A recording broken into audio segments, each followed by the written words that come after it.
Welcome back, everyone. And if you haven't done so already, please like and subscribe to the channel. Today, we're going to read a Walt Disney classic, Dumbo. It was spring, spring in the circus. After the long winter's rest, it was time to set out again on the open road. Toot toot, whistled Casey Jones, the locomotive of the circus train.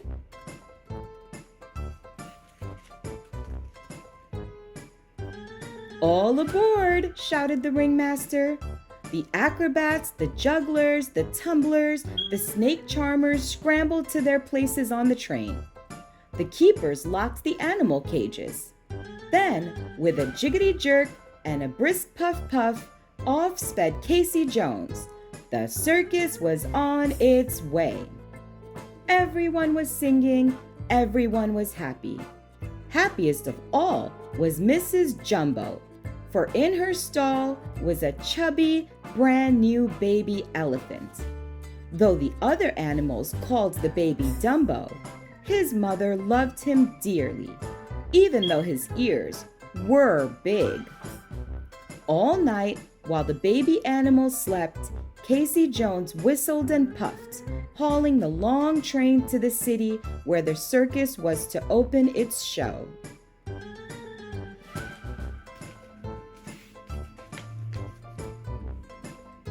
It was dark when he pulled into the station. Rain poured down hard, but the circus began to unload. The roustabouts jumped down from the freight cars. They lighted torches and stuck them in the ground. Men and animals came bustling out of the train into the windy, wet night. Mrs. Jumbo worked with the others, and her baby helped a little.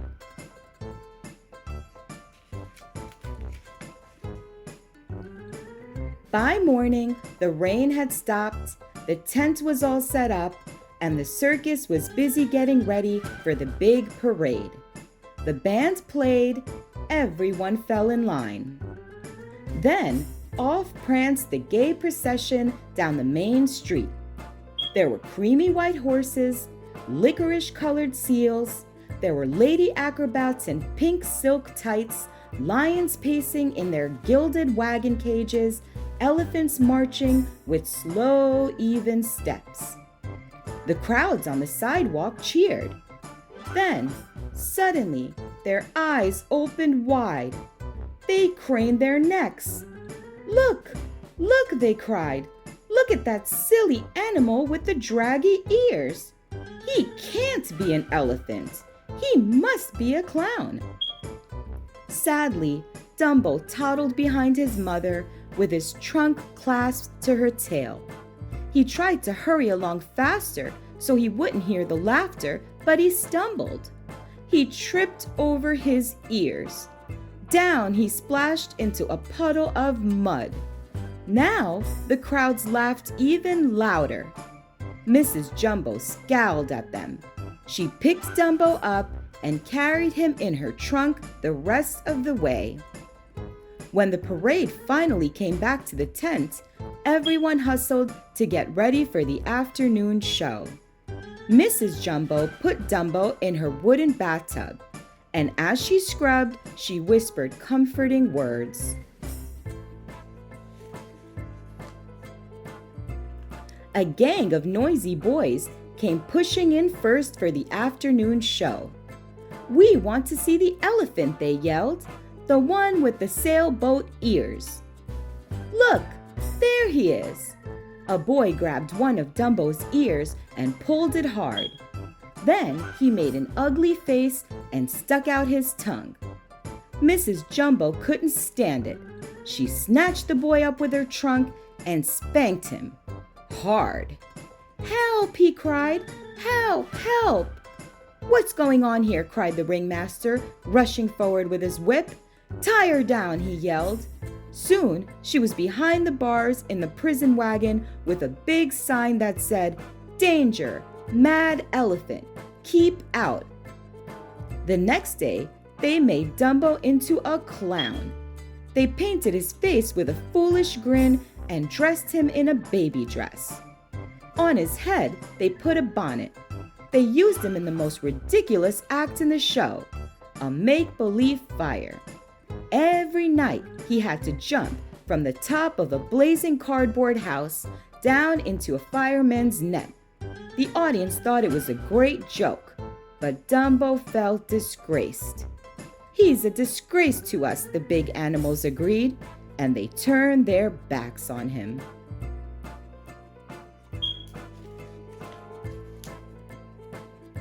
Hidden in a pile of hay was Timothy Mouse, the smallest animal with the circus.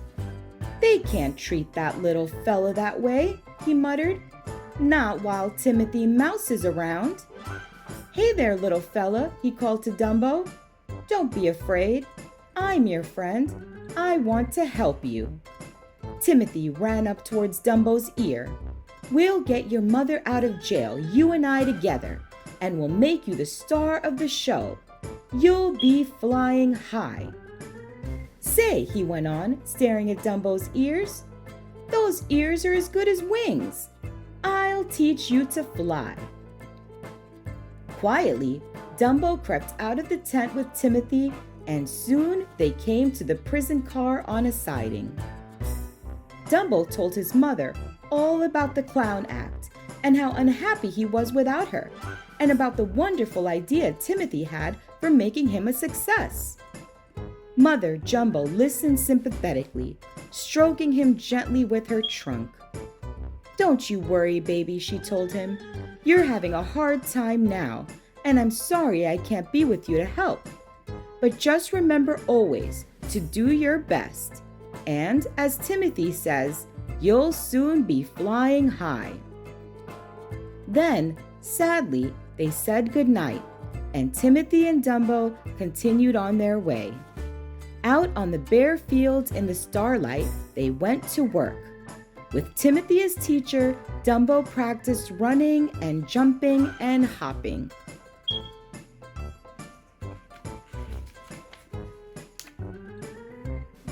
He stretched out his wings and flapped them. 1, 2, 3, 4. But hard as he tried, Dumbo could not leave the ground. At last, almost too tired to stand, the two friends gave up and started gloomily back toward the sleeping circus. "Don't worry, Dumbo," Timothy whispered as he curled up on Dumbo's hat brim for a good night's sleep. "We'll have you flying yet." So Dumbo fell asleep with a tired smile on his face and a beautiful dream in his heart. In the dream, he was flying as easily and gracefully as a bird, soaring through the air high above the circus. It was a wonderful dream, and it seemed very real to Dumbo. When the morning sun rose, Timothy was the first to awaken. He blinked and looked up. Just above him, 4 old black crows sat and stared at him. Why, yawned Timothy, rubbing his eyes. "Where am I?" "You're up in our tree," snapped the crows crossly. "That's where you are." "Tree?" gasped Timothy. He looked around.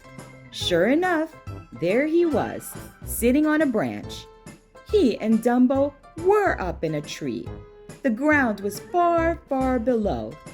But, how did we get here?" he stammered. "How?" cackled the crows. "You and that elephant just came a-flying up." "Flying?" Timothy yelled. "Dumbo, Dumbo, wake up! Dumbo, we're up in a tree! You flew here!" Slowly, Dumbo opened his eyes. He glanced down. He gulped. Then he struggled to his feet. But suddenly, he slipped on the smooth tree bark and fell. Down, down, down. He bounced from branch to branch with Timothy clinging to his trunk. Plonk! They landed in a shallow pond just underneath the tree. The crows chuckled and cawed from above. Timothy scrambled up out of the water and wrung out Dumbo's tail. "Dumbo," he panted, "you can fly. If you can fly when you're asleep, you can fly when you're awake. Your ears, Dumbo. They're your fortune.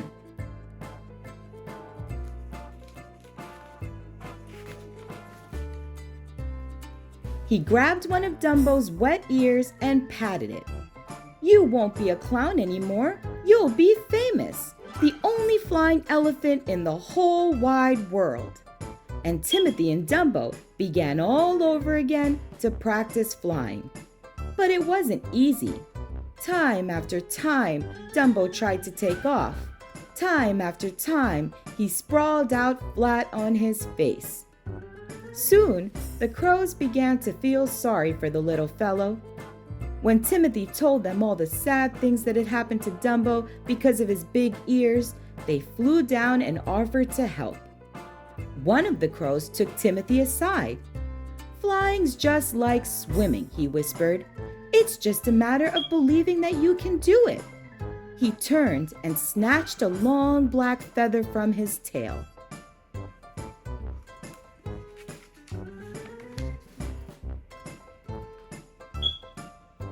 "Here, take this. Tell the baby elephant it's a magic feather.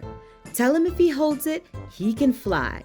The boss crow winked and flew off. Timothy handed Dumbo the feather and scurried up his trunk to the brim of his cap. The trick worked like a charm. The very instant that Dumbo wrapped the tip of his trunk around the feather, flap, flap, flap went his ears. Up into the air he soared like a bird. Over the tallest treetops he sailed. He glided, he dipped, he dived. 3 times he circled over the heads of the cheering crows. Then he headed back to the circus grounds.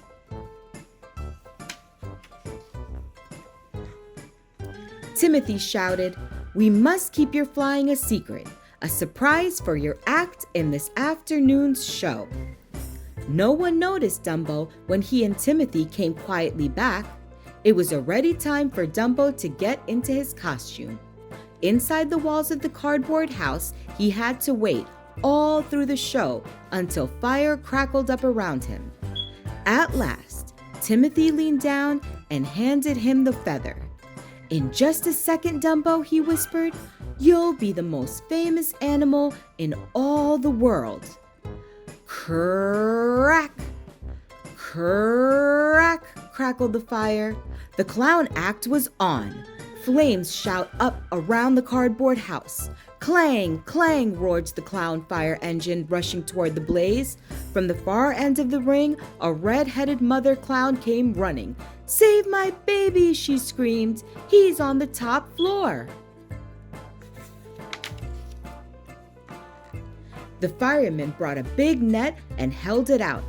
"Jump, my darling baby, jump!" shrieked the mother clown. Dumbo jumped, but as he jumped, the black feather slipped from his trunk and floated away. Now his magic was gone, and Dumbo plunged down like a stone. "You can fly!" Timothy shouted frantically. "The feather's a fake! You can fly!" Dumbo heard the shout and doubtedly spread his ears wide. Not 2 feet above the net, he stopped his plunge and swooped up into the air. A mighty gasp arose from the audience. They knew it couldn't be, but it was. Dumbo was flying. While the crowd roared its delight, Dumbo did power dives, loops, spins, and barrel rolls. He swooped down to pick up peanuts and squirted a trunk full of water on the clowns. The keepers freed Mrs. Jumbo and brought her to the tent in triumph to see her baby fly. So all of Dumbo's worries had come to an end. By evening, Dumbo was a hero from coast to coast. Timothy became Dumbo's manager, and he saw to it that Dumbo got a wonderful contract with a big salary and a pension for his mother. The circus was renamed Dumbo's Flying Circus, and Dumbo traveled in a special streamlined car. But best of all, he forgave everyone who had been unkind to him, for his heart was as big as his magical ears. The end.